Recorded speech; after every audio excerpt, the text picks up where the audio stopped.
Okay, I just wanted to give, not really a review of the Royal Rumble, but I just wanted to talk about it for a little bit.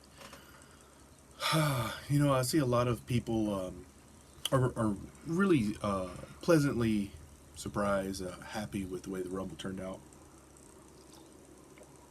I'm, I'm not, I'm not saying it was a bad Rumble. I'm very happy. Shinsuke Nakamura won, and it wasn't Cena or Reigns or Orton that come away with the victory. So I mean, in that it was a success for sure. Um, I thought the overall booking of the Royal Rumble was bad, and I say this from the get go. When usually you build toward a Royal Rumble, you actually have drawings. People come in, they draw a number, so you kind of get like an idea of, oh, okay, well, um, Ty Dillinger draws his number and he's happy with it. Oh, why are you so happy with it? He's like 10, 10, 10. Something to that effect. And they'll usually have like, okay, well, this guy wants to enter at number one, or there will be a last minute match where two guys try to get into it, and the winner is going to get whichever number. There's always been that sort of build for the Rumble. We didn't get any of that this year. We actually didn't even get like a fairly full cast for the Rumble before going in. We only knew of like 15 maybe wrestlers that were in the Rumble. Most of it was announced like on Twitter. I think a few were like threw their hat in on Raw or SmackDown. So it was really interesting in that regards. There was no hype for the Rumble at all. There was no build to it. The main focus was the triple threat for the Universal title, and to a lesser degree, the handicap title match. I think I think that took a lot away from the Royal Rumble this year. There was no focus going in, and even the women's Rumble match after it was announced, which I've said for a long time, there's enough women in WWE that we can have an all women's Rumble between Raw, SmackDown, and NXT. We get a few people from NXT, two I believe, and the rest though was sadly it was all legends. Nothing against them. Of course, you have a few of those. We do in the men's Rumble too. But it was quite a few legends, like at least half, maybe over half of the women's Rumble were legends, and I think that kind of took away from it to a degree. It almost felt too much of a nostalgia act. Um, I also had a problem with the women's Rumble going on last, only because there was no build to it.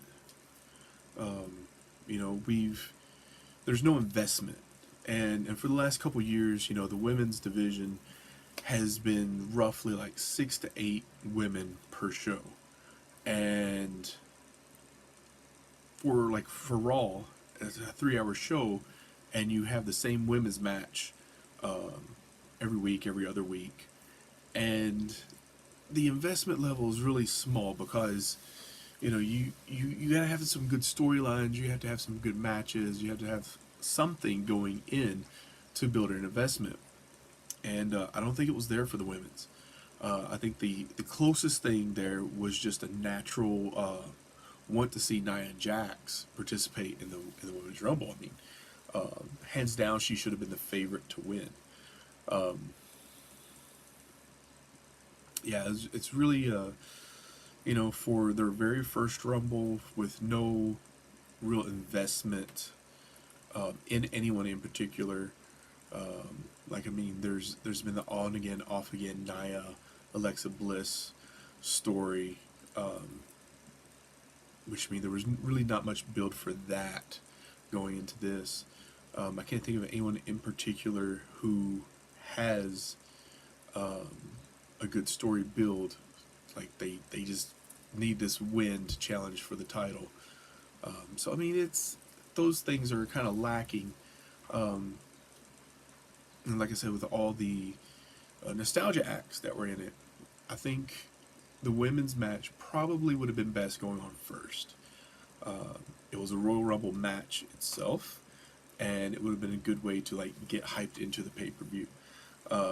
Not to step on Mojo's toes or nothing there, but I also felt like having it on last with not as much investment, all your emotions and energy were spent in the men's Royal Rumble, and especially since people are more invested with Cena, Reigns, or Orton, whether it's you want them to win or you don't want them to win. You had Finn Balor in there from number two spot, always is down to the last four, I believe, and Shinsuke Nakamura. And there's a large degree of emotion that's going to be spent, especially when you get down to Nakamura versus Reigns, and everybody would rather have Nakamura win than Reigns, of course. After that match, after that win, I think the crowd was pretty tired, pretty worn out from that. It showed even in the tag match and the Universal Championship match. The crowds weren't as into it as much. So I think the overall booking of the pay per view was poorly done. I get they did it probably this way for the Ronda Rousey announcement at the end, which I thought was in poor taste because you just had your first women's rumble.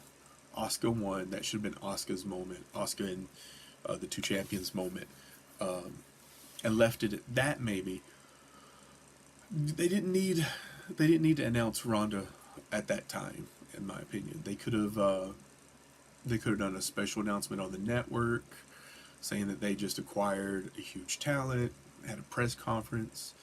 They could have had it be a big announcement for Raw or SmackDown, which whenever Asuka didn't decide to challenge for. It didn't even happen to this pay per view. It kind of cut the legs out from under the women's Royal Rumble and Asuka's win. And nothing against Rousey. I think she'll be an excellent addition to the women's division and WWE in general. She needs to be trained, though. I don't know how much training she's gotten to be a pro wrestler. She's obviously not going to go to NXT. It looks like they're going to hotshot her straight to a title match at WrestleMania. So I mean, I feel like they handled this poorly in some ways with that. We could talk about that probably a whole episode. I don't want to get too much into that. I do also think that the Universal title match, I wasn't aware that it was going to be a hardcore match at any time. So that was a little surprising. I think they made a bad choice not strapping Braun Strowman after the humongous build that he's received. And I mean, Brock Lesnar has brought what he's brought to the Universal title. It hasn't been as big as I think they really wanted. I think he didn't need the title. The title didn't need him. I think if anything, it's made the value of the title go down. But strapping Braun would probably be the best choice right now. The fans really want a fighting champion. The fans are super behind Braun. A decisive win over Brock Lesnar at this stage would have been huge for Braun Strowman. I also think that if they even had Braun pin Kane, it would have worked, and then had a Braun Strowman match 1-on-1 at Extreme Rule or Elimination Chamber to cement Braun.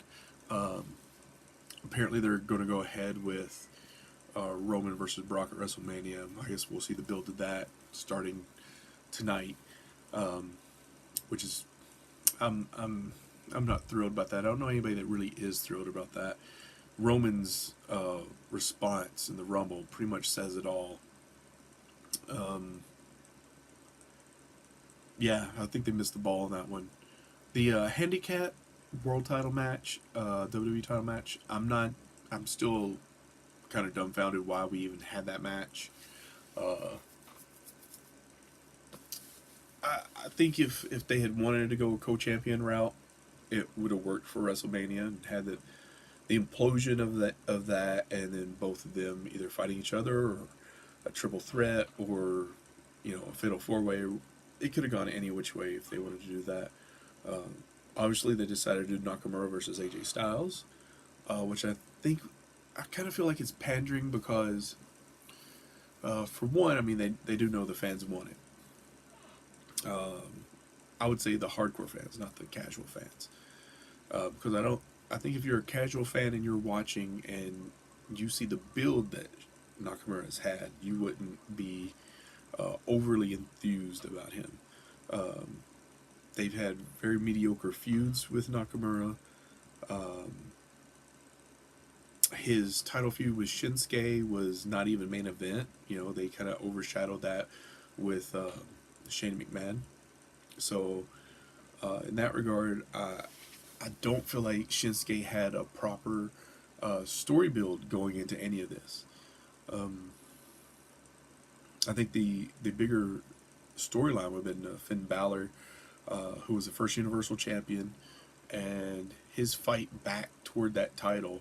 And he's kind of been here and there since his return and hasn't really had a very clear direction. There was a small feud with Miz, there was the interrupted Bray Wyatt feud, there was the match with AJ Styles from that, and then the big loss to Kane. And he's just kind of been floating around. And just recently, he's reunited with the Balor Club, and the kind of passing of the torch from DX to the Balor Club.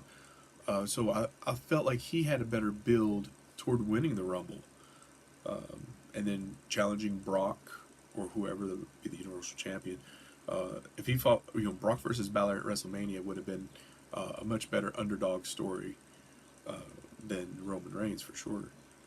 So I mean, overall, the Royal Rumble was definitely better than it has been the last few years. Probably since, yeah,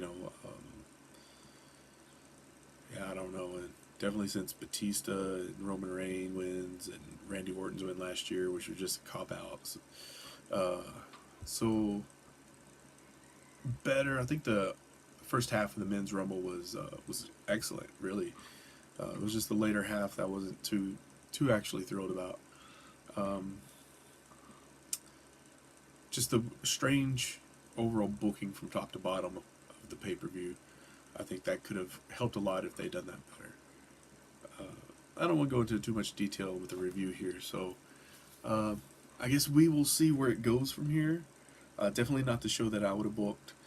I may do something a little later, rebooking the pay-per-view on out, maybe to the next Rumble or something. See if I can do it better. We all think we can. But I'm Keola, just doing a small wrap-up here and giving my perspective of what happened, what I think was bad with the Rumble, even though it was much better than what we've got in recent years.